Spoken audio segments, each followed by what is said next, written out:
representative from each member municipality, as well as partner organizations. And that includes land trusts, watershed associations, a business incubator, community development corporation, regional planning agencies from each county, academic partners such as UMass Amherst, and government agencies as well. And the partnership has a three-pronged mission, which includes natural resource-based economic development, such as sustainable forestry, recreation, and tourism. The second prong of the mission is forest conservation and sustainable stewardship. And third, the financial stability of the towns in this very rural corner of the Commonwealth. So, of course, there is a tension between those last two pillars of the partnership's mission, between the goals to conserve more forests for all of the benefits they provide to us, and the unintended consequences that can result for local budgets and services. And that is the focus of some of the proposals we're talking about today. So we have a series of speakers here and some guests, so we're really excited to get going, and thank you all for coming. First, I'd like to introduce the current Woodlands Partnership Board Chair, Dickon Crane. He owns and operates Holiday Brook Farm in Dalton. He's a licensed blogger, chair of the Windsor Conservation Commission, president of the Massachusetts Forest Alliance, and board member of Berkshire County Farm Bureau.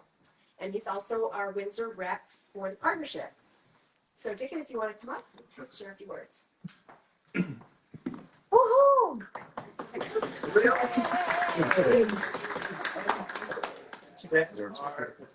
Even aware of, I think that more than anything, it was the issues related to pilot that brought the Woodland Partnership together. Because the 21 towns are all have large amounts of state-owned land, and their budgets are very much dependent on the tax revenue or payment in lieu of taxes that they're able to get, because there isn't a lot of other taxable entities within these small towns. So back when the partnership, it was just a dream.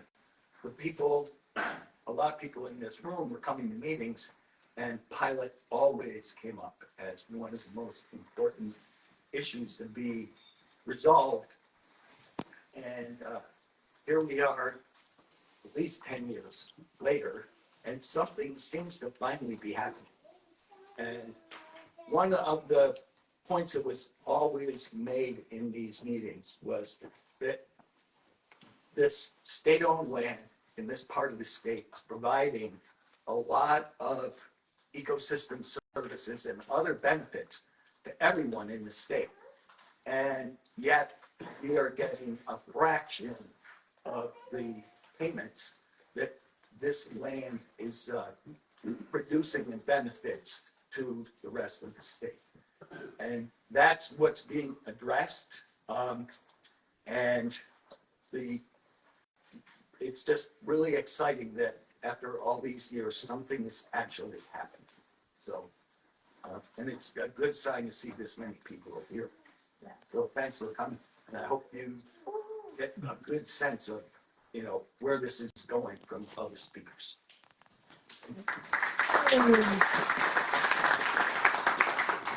Thank you, Dickon. Okay, so the Woodlands Partnership has been very appreciative of the continued attention to the issue of inequity of the pilot formula from the State Auditor's Office. We're very pleased today to have State Auditor Diana DiZoglio, who's traveling here today to be with us and share some takeaways from her office's Division of Local Mandates recent report. It's titled Pursuing Equitable State-Owned Land Reimbursement for Municipalities. And so we're very pleased to have the auditor with us today. Thank you.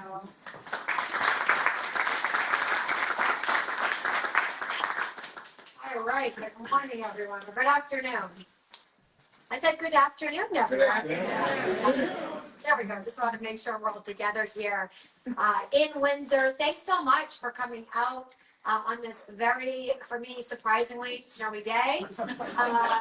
Clearly, I'm very prepared for the snowy weather here. was a little bit different in Methuen, my hometown, Methuen, up on the New Hampshire border when I left this morning. But it is nice to have a winter wonderland upon arrival, to be greeted with a winter wonderland upon arrival. So great to be here, and I would like to begin by thanking Windsor Town Hall for hosting us this afternoon. Thanks also to Senator Paul Mark. I know he's on his way this morning, but I know his staff's here. Can we give a round of applause for Senator Paul Mark? Thank them for their advocacy, and I would especially like to thank the Woodlands Partnership for living up to your name and truly being a partner in helping regarding advocacy and helping us to organize this very important event today. Thank you so much to Lisa and to Dickens and to Kate and everybody and the entire team. We really, really appreciate all the work that you've done. I do want to briefly also recognize my team as well. We have several members of our team here today to help our community team, but I want to especially thank Karina DiVarcelos, who is, yes, give it up.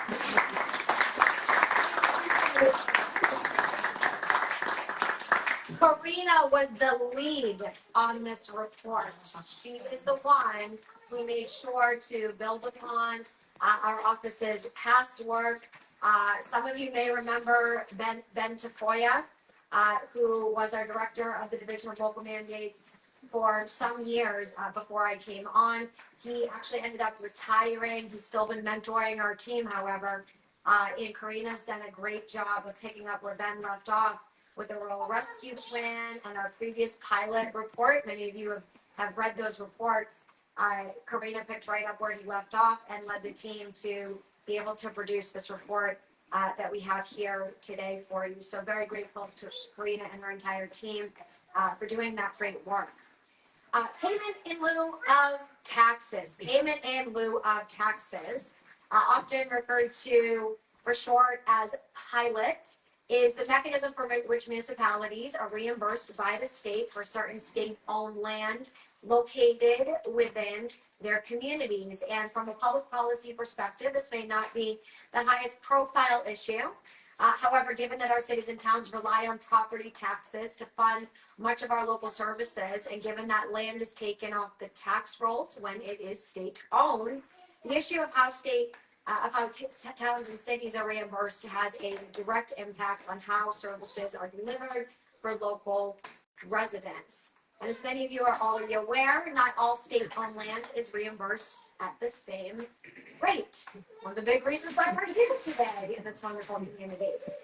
This issue negatively and disproportionately impacts the towns of Western and Central Mass in particular, and by extension, every one of its residents.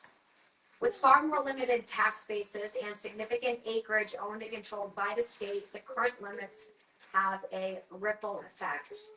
As a former legislator, I served for 6 years as a state representative in the House of Representatives, representing portions of the Merrimack Valley and the North Shore up on the New Hampshire border.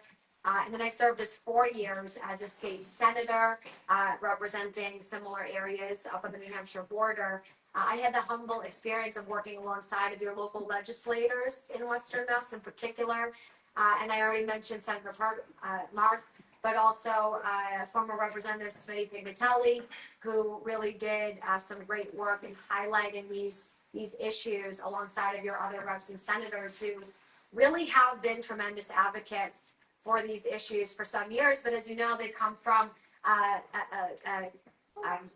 much less populated area, so their voices don't always get heard, unfortunately, as loudly as some of the other area reps' voices get heard due to geographic distance from Beacon Hill, and also due to the power structure on Beacon Hill and how that operates on Beacon Hill.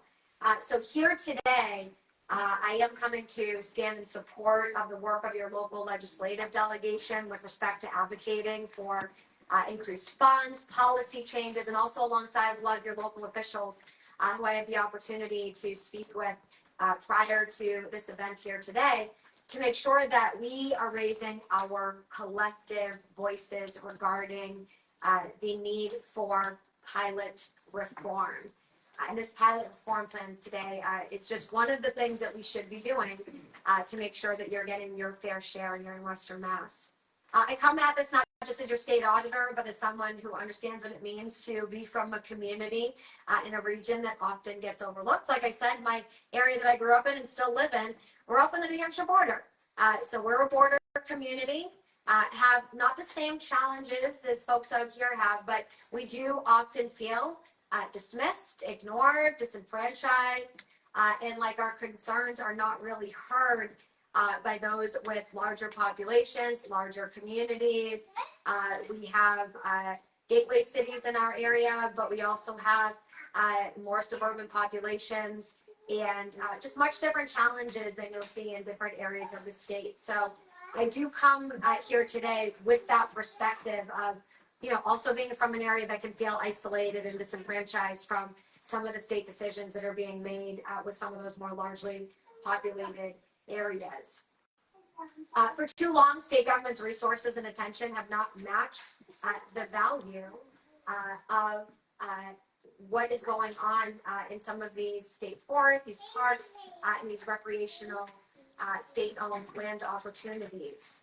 And from farming to forestry to conservation and small business, Western and Central Mass communities carry a deep tradition of resilience, hard work, and commitment to the land, and generate real value economically, environmental, and culturally. It is time that the government's resources and attention match that value, the value that these lands provide. You pay taxes, have children in school, work multiple jobs, help drive our economy forward. You deserve access to services, infrastructure, and opportunity just as much as anyone living in the eastern part of the state. But the current system is indeed broken. It is outdated. It hurts the very communities that are doing the most to preserve our public lands and our natural resources.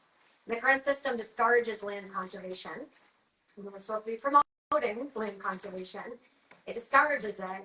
And in places like Holly, who's here from Holly today here? Yes, I spoke with a couple of you earlier. Thank you for coming over and saying hi earlier.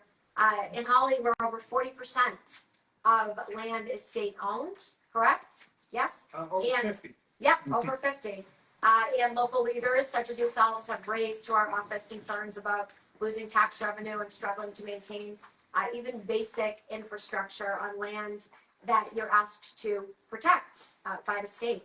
And it's not sustainable, it's not fair, and it's not right for you to not see reimbursements that are consistent with the value that you are providing to the state of Massachusetts. And our plan to reform the way we do business around pilot, to help the pilot program, our recommendations regarding the pilot program are meant to address some of the inequities and the challenges in the current formula. In our comprehensive analysis, we recognize the imbalance of pilot payments where an acre in one town could fetch a sizably larger reimbursement than an acre in another town. This imbalance is based on perceived value that the land with forested land often being seen as less valuable needs to be addressed. The forested land is seen as not less valuable, but simply not the way we should be analyzing a state-owned land. This group knows the value of such land, obviously, and that's why this report recommends the establishment of a base dollar amount, a floor in the way that we fund these communities, essentially establishing a floor for per acre reimbursement. It goes deeper by laying out what the costs and benefits would be for different base amounts, floor amounts, so to speak, establishing at the minimum a $50 floor per acre in the pilot program. And if we did that, it would positively impact 1 in 4 municipalities, mostly in Western Mass. Now, we did go through a series of recommendations that are for consideration by the legislature, by this administration. I want to thank EEA for being here to listen this morning. We appreciate your work. Thanks for coming out. I'm making my pitch here this morning alongside of all these wonderful people. I think this gets included in the administration's priorities this year. And we've pitched several numbers, $50, $75, $100, $125, for the purposes of letting it be known that this is a conversation. This report, yes, it lays out a plan, it lays out a series of recommendations, but as a former member of the legislature, like I said earlier, we need to be, we know how much we need to have conversations about this. I would often present a bill, that bill would get discussed in committee, hearings, and then when we would talk about it on the House or the Senate floor, there would be an opportunity for amendments, ideas, conversation to help make sure that that bill in its final version was the best version that it could be. So think about this as a starter plan, so to speak. We're starting this conversation with the administration. We're starting this conversation with our colleagues in the legislature, and we are inviting you all to have a seat at the table during this conversation, to collaborate with us, to send us your thoughts, your ideas, what your vision is, and to help to add value to this conversation so that we can make sure we come up with the best plan at the end of the day to add to this when it is hopefully included into this administration and the legislature's plans moving forward. So if we did a $50 floor per acre in the pilot program, like I said, it would positively impact about 1 in 4 municipalities, and those are mostly in Western Mass. Many of those communities are playing a pivotal role in helping the Commonwealth meet our environmental, our recreational, and overall public health goals by hosting forested land. Establishing a floor payment would recognize and reward those contributions while simultaneously helping to provide state resources to financially strapped communities.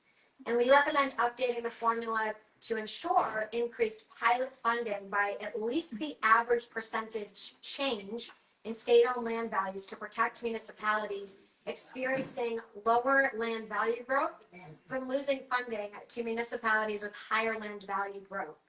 This recommendation recognizes that level funding the pilot program does not allow the Commonwealth to keep up with land values, and thus further creates losers in this program, especially for towns with far less wiggle room in their municipal budgets.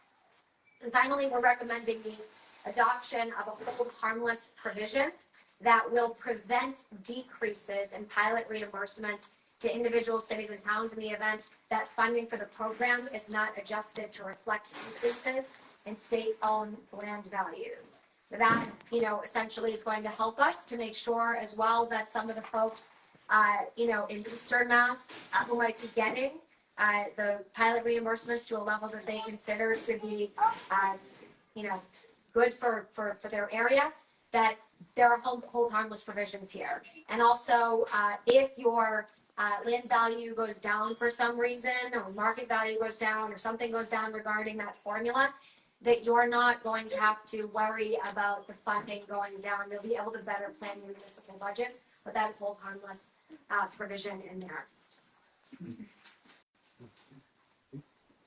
So the hold harmless would at least create predictability as you work to build your budgets, adding stability and demonstrating the partnership that our local communities develop from the Commonwealth. And these changes are not just, they're not technical tweaks to the formula. This is very much a plan to move us one step further toward justice for our towns that have been left behind by state government. And these recommendations are a path toward real investment in our rural, remote, hill towns, pieces.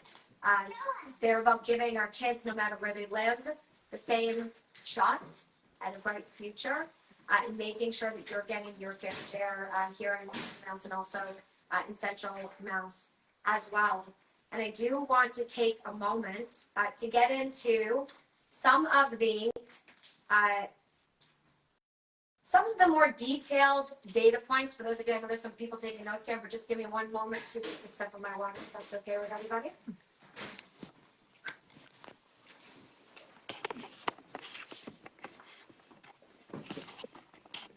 I had 3 cups of coffee this morning, but no water, so. Okay, so what are the missions? I'm going to go through a few of the missions of the pilot plan. the pilot reform plan. So first, to reduce inequity in pilot reimbursements. One of the things we're trying to do is to reduce the inequity of pilot reimbursements. And this has a lot to do with recommendation one. In the little packets that you got there. Joey, can you hold that up for us? So if you didn't get this, please feel free to make your way to the back informally whenever you get a chance. If there aren't copies available for you here in the room today, please shoot us an email at auditor@massauditor.gov, and we will send you a link to the online version so that you can get a copy of the report for yourself as well. But in the report attached to recommendation one, we're talking about reducing inequities. The pilot program has a wide range of reimbursement rates per acre for state-owned land, both developed and protected. And the 297 pilot municipalities across Massachusetts receive reimbursements ranging from $5 to $28,546 per acre. Quite the disparity there. The median reimbursement is $127 per acre, and that was as of fiscal year 2024. Municipalities hosting our largest swaths of land, the protected state-owned land that is, and exceeding 1,000 acres, actually have reimbursement rates per acre ranging from $5 per acre to $926 per acre, with a median reimbursement of $62 per acre. Again, you take that, you compare it to the $28,546, quite a significant difference to the tune of roughly $27,000 in difference in per acre reimbursement. Lower reimbursements per acre are particularly pronounced in central and western Massachusetts, where 80 municipalities with over 1,000 acres of protected state-owned land have pilot reimbursements below the state median, ranging from $5 per acre to $120 per acre, with the median reimbursement as $42 per acre. Pilot valuation practices focus on development potential and give no weight to the conservation and recreation contributions of protected land, or the impacts on municipalities that host these large swaths of protected state-owned land. Municipalities hosting protected land essential to conservation and recreation should be more fairly compensated for their contributions. And recommendation number one provides supplemental funding to municipalities receiving those pilot reimbursements per acre below the state median that host protected land dedicated to conservation and recreation. And that's where you'll see those floors of $50, $75, $100, and $125. Number two, for recommendation number two, and just with respect to recommendation number two, we're looking to provide funding certainty for municipalities. And this actually goes alongside of recommendations 2 and 3 in the report. The pilot formula considers two factors to calculate a city or town's pilot reimbursement: the value of the municipality's state-owned land and the amount of money allocated to the program in the state budget. If the two factors change at different rates, municipalities can receive lower pilot reimbursements than previous years, even if property values are growing.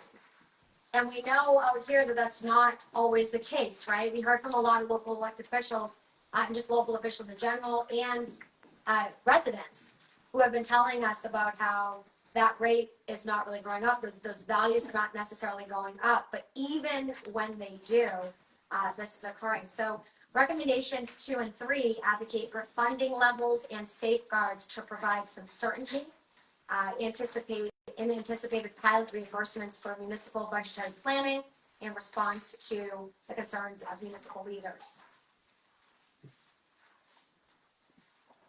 Some important statistics for y'all.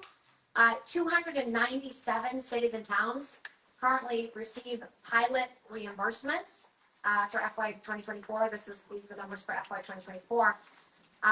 461,000 acres of state-owned land are eligible for pilot reimbursements. 92% of all land eligible for pilot reimbursements is protected for conservation.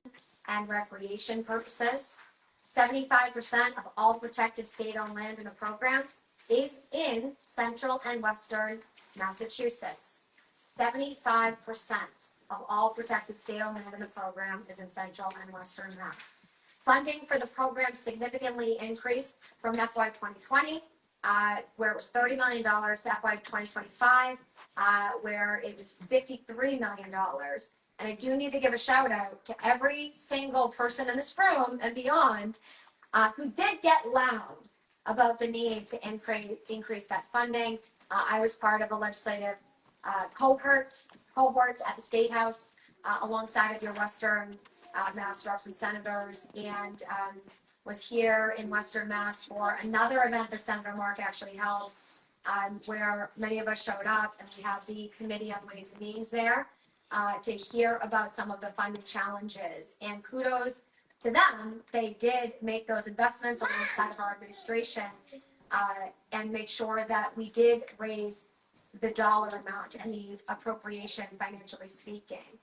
The challenge is that in increasing that appropriation, while it did ensure that you weren't getting as shortchanged as you previously were, throwing money at the problem alone is not going to fix the significant disparities that exist across our Commonwealth, right? We need a mixture of these financial appropriations to our communities alongside of important reforms to address some of these inequities. So we are pushing for ensuring that you get the appropriate amount of financial resources to your communities, but doing that alongside of these policy updates to make sure that it's actually consistent with what your needs are, and that it's fair, and that it's equitable, and it doesn't punish you for having this amazing, wonderful conservation land and recreational space in your communities. The Commonwealth last updated the pilot program forms in FY 2019, looking at the way that the state values land and distributes these reimbursements. So it is time for us to reevaluate and to look back at how that formula impacted the state, how it didn't impact some areas of the state enough, and make sure that we're advocating for even more reforms and updates, looking back at what's worked, what hasn't worked, and then advocating for these new changes to make sure we're keeping up with the times and the needs of our communities. The valuation formula for state-owned land does not account for the environmental and public health benefits produced by protected land, like that land that's out here in Western Mass. Protected land values are based on changes in market values. Protected land has significant limitations on development. It's therefore valued lower than developed and developable land, as we already discussed. But an example of this, state-owned land that houses a university, for example, a state hospital, a prison, that land is valued higher than a state-owned forested land across the board here in Massachusetts. That doesn't impact just Western and Central Mass. But that type of thinking around this formula is what this report is also getting at. And many have argued that protected land has, and I believe our report touches on one of the studies, a national study that we looked at in coming up with this plan. Many have argued that protected land has an economic value, but that value is just not related to the market. There is a non-market value in these parks, and we talk about this a lot when it comes to the national parks, especially of late, with all the conversations happening about the federal level and what's going on.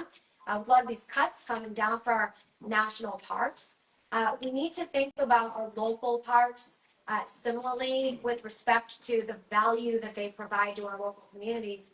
That is not necessarily related to that market value. It is providing, again, these recreational opportunities, these public health opportunities to our communities. That's a bit more hard to measure. It requires us getting together and critically thinking about these things and making sure that we are placing the appropriate value on these opportunities that these parks are providing.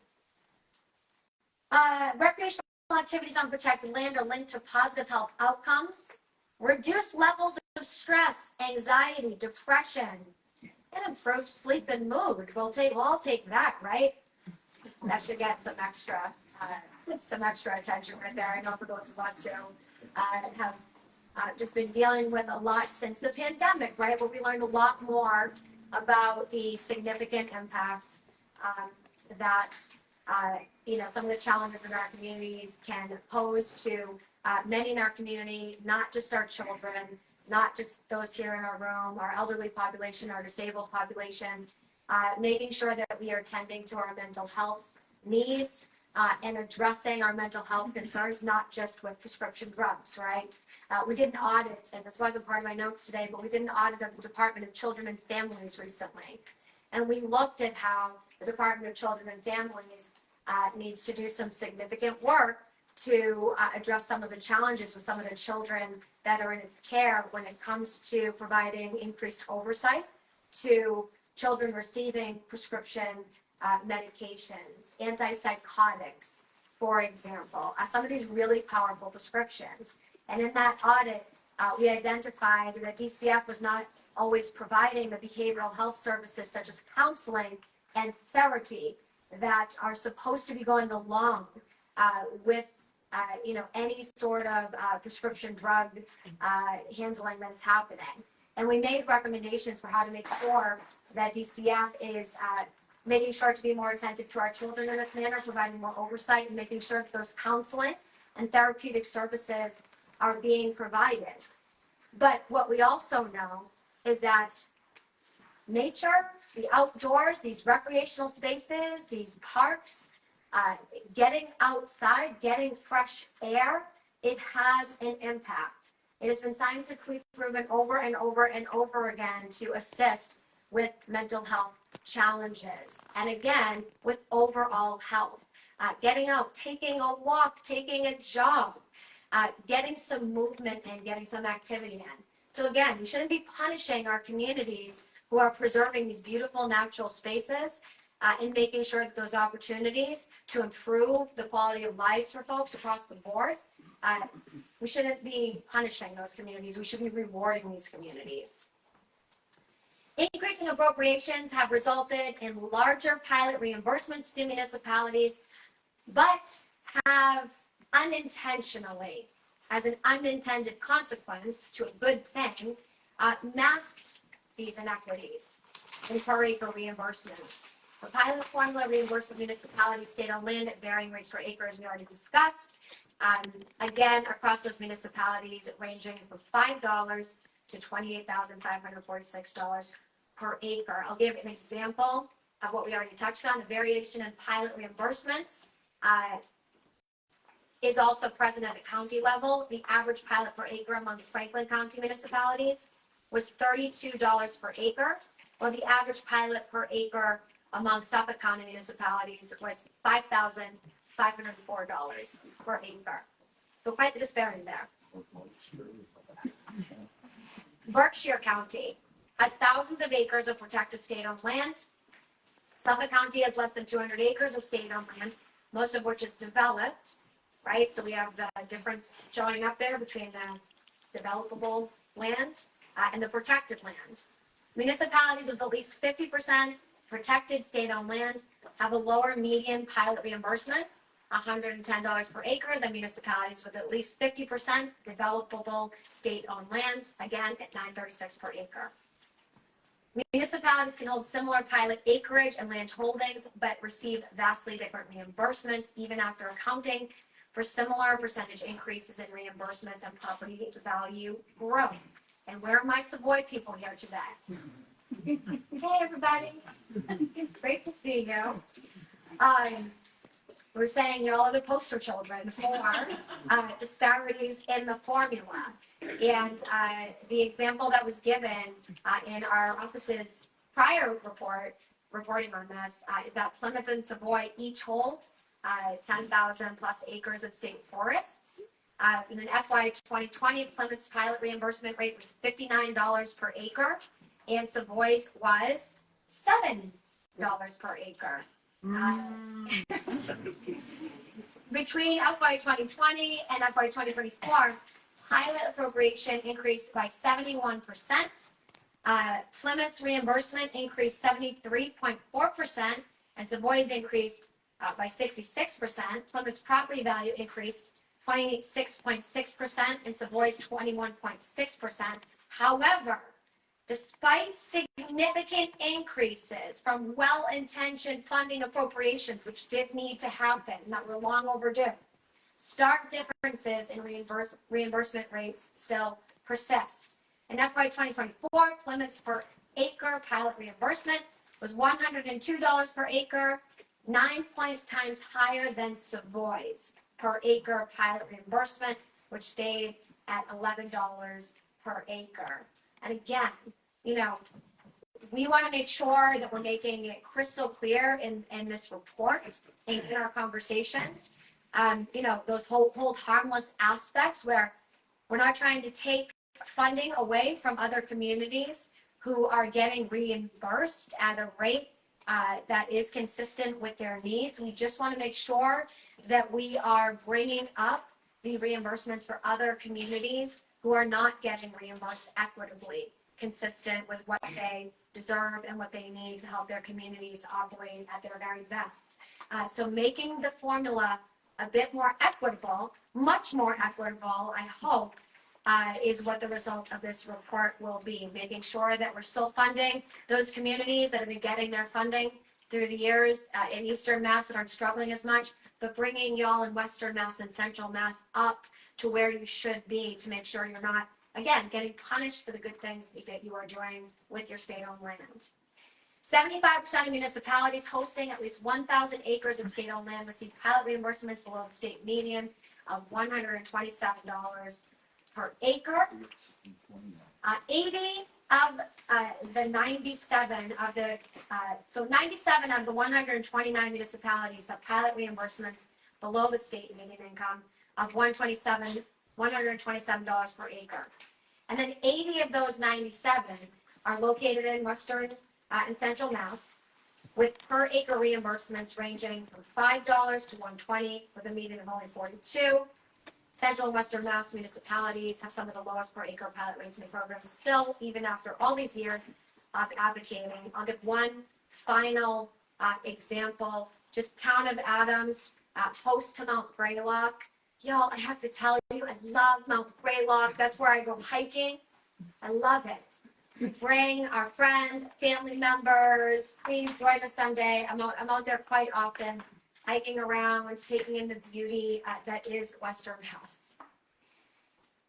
And, you know, we've heard from folks out on Mount Greylock that they do not feel like they have adequate emergency services to deal with the folks coming in from other parts of the state, like myself, like our friends, like our family members who are coming from out of state, other parts of the state, but folks who don't live in the region are coming to visit, and it's great in terms of making sure that y'all are getting some of the tourist revenue and, you know, drawing in a big crowd and all that to help to generate revenue and drive the economy.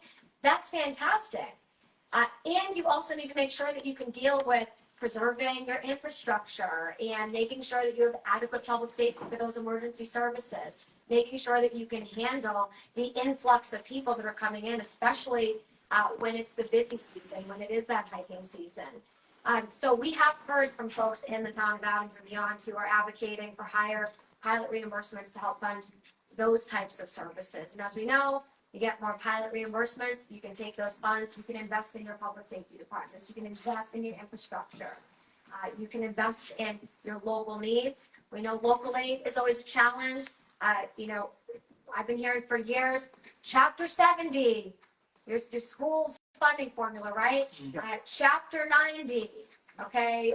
All of the different local aid, unrestricted government local aid, getting that up for all of you. We hear about those concerns. This is something that could help to supplement all of that local aid that is coming back and make sure that you do have that consistent form of local aid coming back to you. And again, a more equitable formula. And if appropriations don't grow at the same rate as state-owned land values, and pilot reimbursements will be difficult to predict. So creating you know, some of those avenues forward in this report is what we are looking at is what we are doing to help to make sure that we are addressing that uncertainty.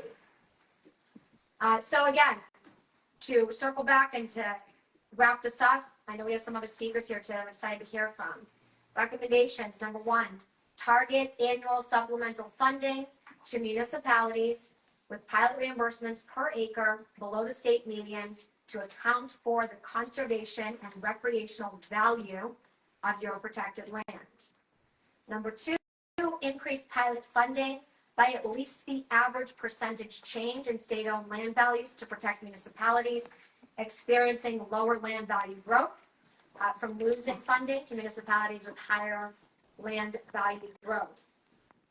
And number three, establish that hold harmless safeguard to provide funding stability so municipalities can plan for future expenditures knowing that your funding will not decrease year by year. And those are our recommendations. What can we do next? Well, I invite you to interact. I don't know if you can see that. Is that on there, Karina? Yep. Okay.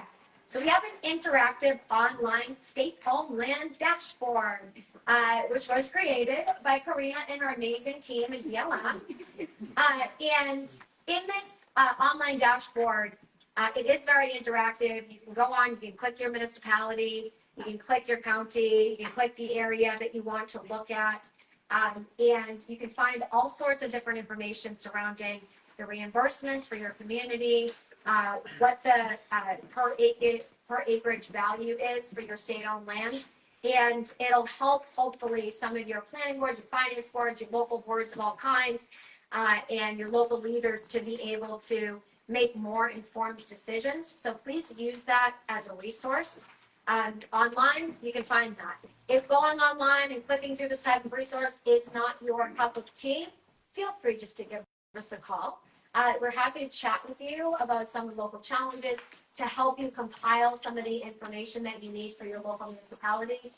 Karina and her team are available to have one-on-one discussions about some of the financial impacts, put together some data for you so that you can present that on your local boards for discussions and work with your legislative delegation as well.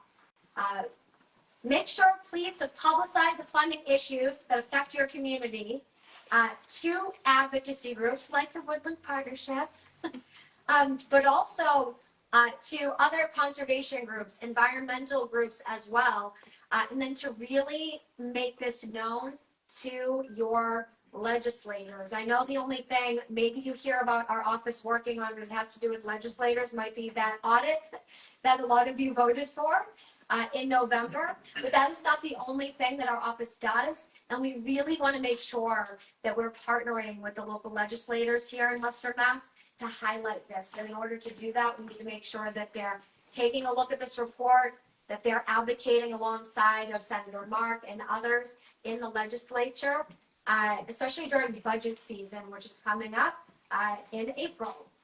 So your House of Representatives will be working on the budget, your state Senate will be working on the budget right after that. And then obviously the summer, we'll be working towards finalizing that budget, and we're hoping to potentially see some advocacy around this in this budget and, maybe see some progress. And again, feel free to reach out anytime. Let us know about your comments, your concerns, your thoughts. There's a lot to producing a report like this. It takes quite a long time. Our office has a really robust quality assurance process that we go through, but we invite you to participate in that process by, again, contacting us directly, letting your voices be heard, and giving us your ideas, areas of improvement, and partnering with us to continue advocating in the weeks and months to come. Thank you so very much for your attendance today.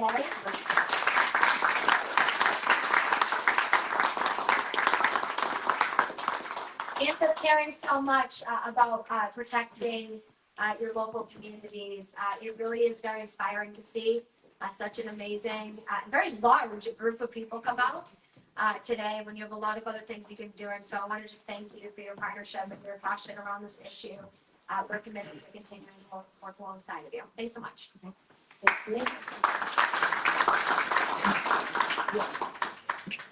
Thank you so much. Okay, so we have a few other speakers from the region here to share their perspectives. Next, we have Chris DiZoglio, who's co-chair of the Windsor Select Board here locally, and thank you again for hosting us today, Windsor. He's also the Berkshire Regional Planning Commission rep to the Woodlands Partnership and our treasurer. And so, Chris, come on up. Hello, everyone. Welcome to Windsor. It's great to see so many faces I see everywhere else in the Berkshires here, so welcome. This is something big. We just heard about a huge inequality that we're facing across the state. I have lived in Berkshire County 31 years, my whole life. And I have always heard about, have always seen Eastern Mass is treated differently than Western Mass. Central Mass is treated differently than Western Mass.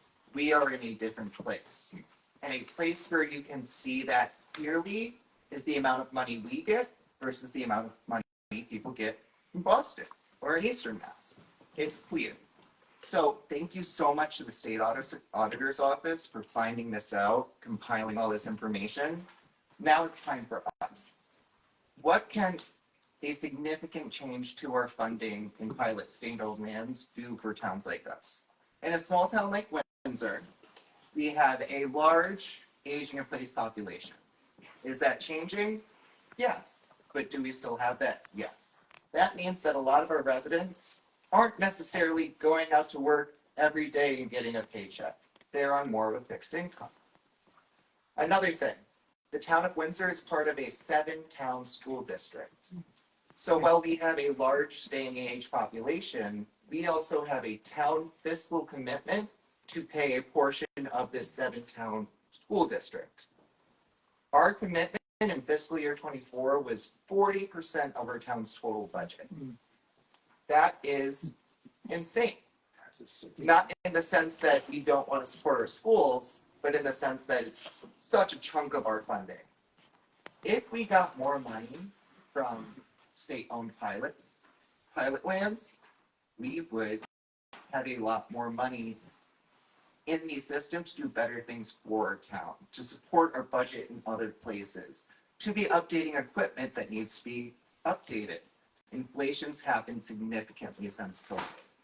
What this really falls down to at the end of the day is we are seeing it harder and harder and harder to operate a town, small towns, based on the resources we have with the lack of support we get from the state. So what do? We just heard a lot of things we can do. It starts with reaching out to your select board members, your city councilors, your mayors, your state reps, your state senators. All of those people should be advocating for this. The louder your voice is, the more likely it is to happen. People who want to get back in office want your vote, and if they do what you want, they're likely to get your vote, right? So advocate. Again, thank you so much. This is important for all of us to know. The numbers we heard today, shocking. So please, speak to your legislators locally, regionally, statewide. Let's get this change happen and really start to support our communities the way that we've seen the rest of the state be able to support theirs. Thank you. Thank you.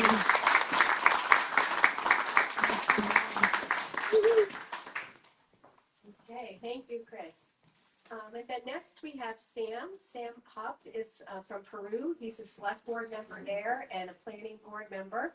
And for the partnership board, he's also served as our municipal financial sustainability committee chair, which has been doing a lot of reading and study about these different proposals. So Sam.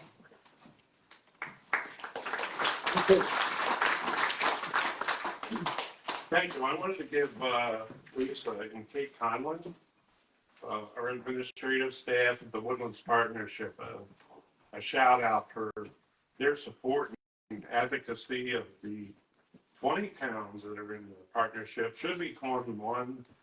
Maybe Savoy will remedy that this year.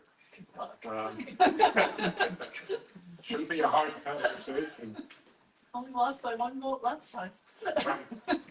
Well, from the town of Coos perspective, should be clear that the EEA has a tremendous support involvement and has supported the small towns with their grant program. So, but to get to the report, I think it's more than a report. I think it's an analytical tool that really, in very stark terms, points out the disparities that exist between the communities and the Commonwealth.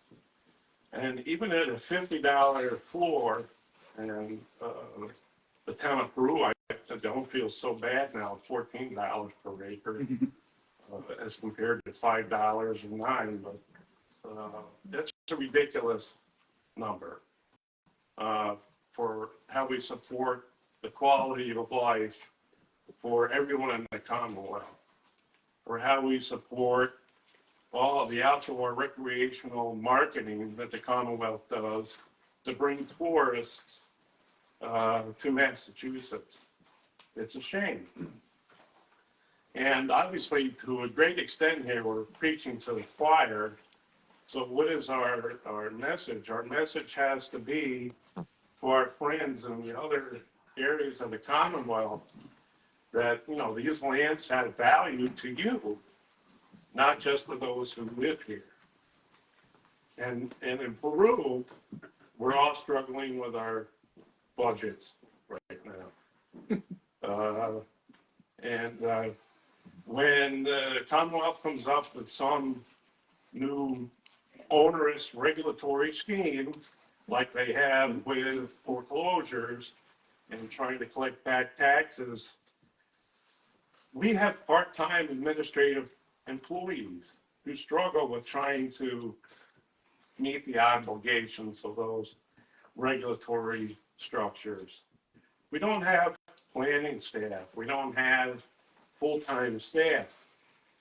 When we go out to try to hire and keep these qualified people, we have to be able to provide them some market rate salary. We're no different than anywhere else.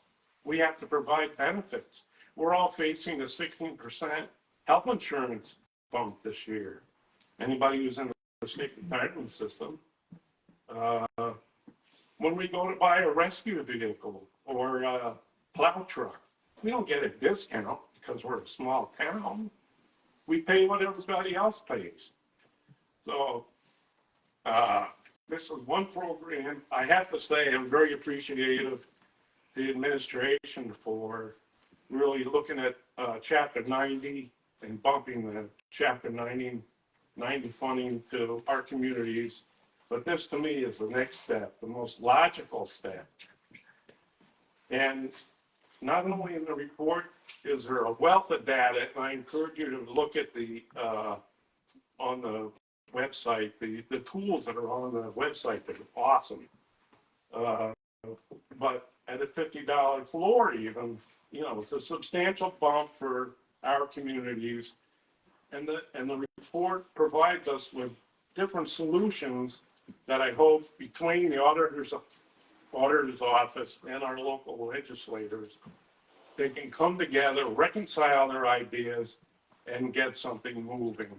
Now, I don't think that's going to be this fiscal year. We're already beyond that. But looking towards the future, I want to be hopeful that we can get something done. And thanks for coming out. Have a great day. Great.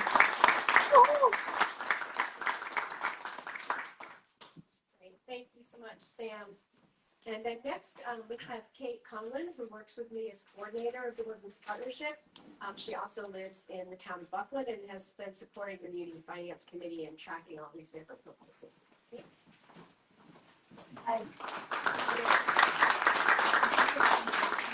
Really quick. Our rural communities are struggling. Basic services like highway departments, schools, and emergency responders are underfunded or at capacity. In my town, in Buckland, we're considering combining 5 schools servicing 8 towns, the largest school district by land area in the state, into one because we can't take care of our own. The state of Massachusetts owns 64% of all permanently conserved open space in the Woodlands Partnership region. These lands offset the environmental impacts of developed areas out east. They sustain biodiversity, provide clean air and water, and host natural spaces enjoyed by all.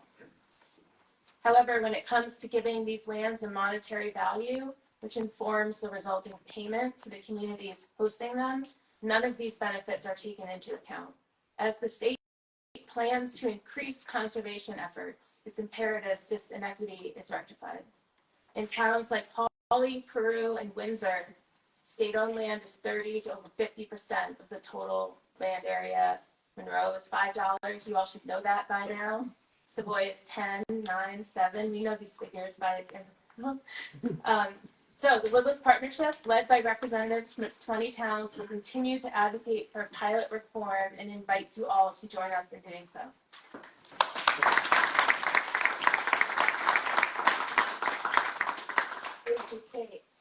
Okay, so finally, we were expecting Senator Paul Mark to join us. He was planning on it. He's been delayed. So someone from his office, John Gould is going to speak on his behalf. Thank you for coming.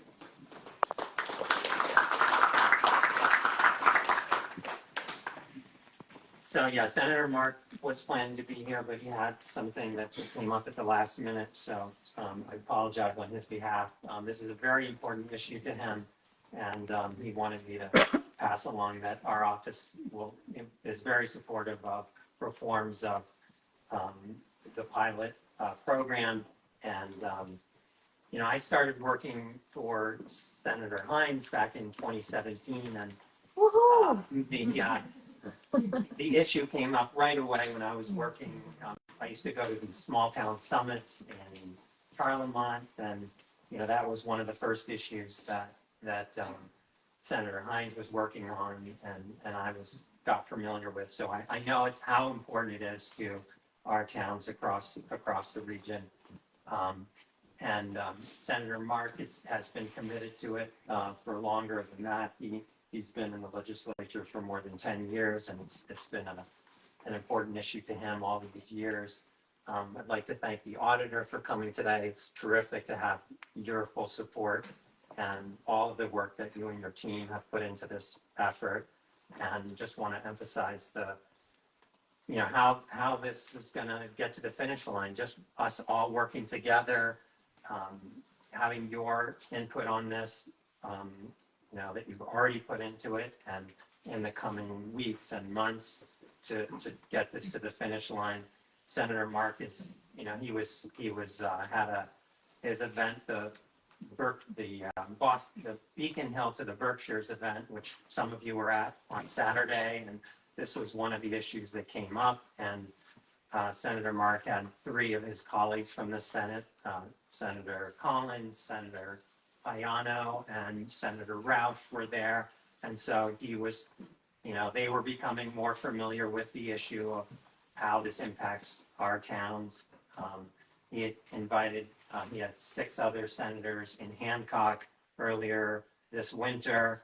And, so he's trying to introduce his colleagues to this issue.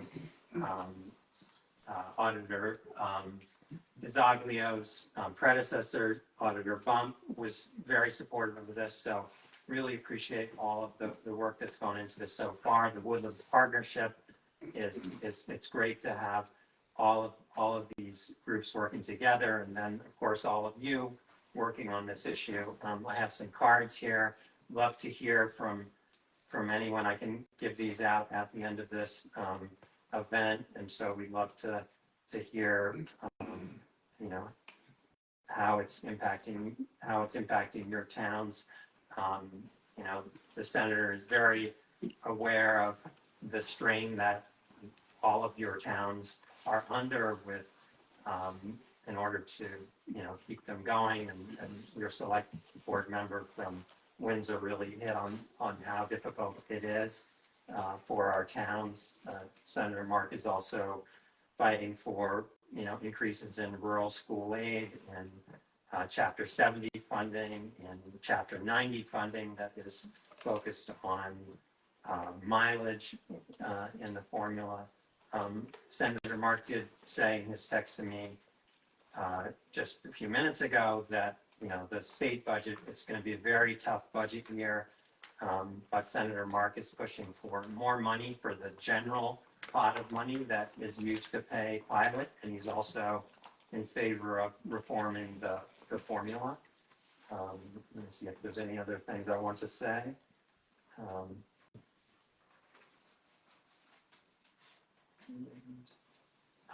If there's any members of the press, Senator Mark is happy to give a statement directly to members of the press, and so I can give you his contact information. And just want to thank everyone for coming. Thank you so much.